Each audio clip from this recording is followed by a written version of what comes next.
APM, EAM, and CMMS. Three acronyms, each addressing different aspects of asset management. But what do they mean? And how do you decide what's best for your organization?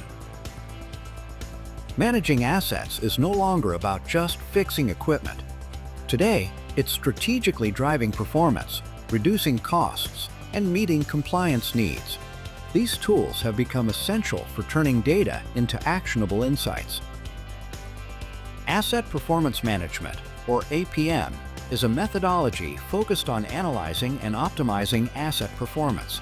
It includes condition monitoring, predictive analytics, and KPI tracking to answer questions like what are our true maintenance costs and how can we prevent failures.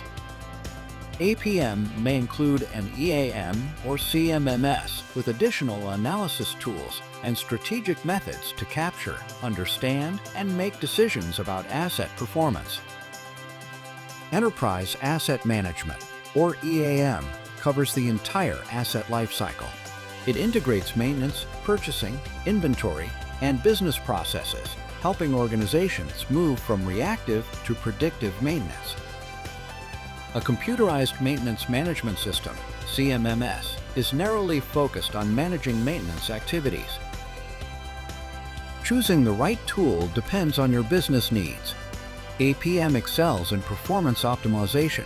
EAM suits enterprise-wide integration and lifecycle management, and a CMMS is ideal for maintenance-specific tasks.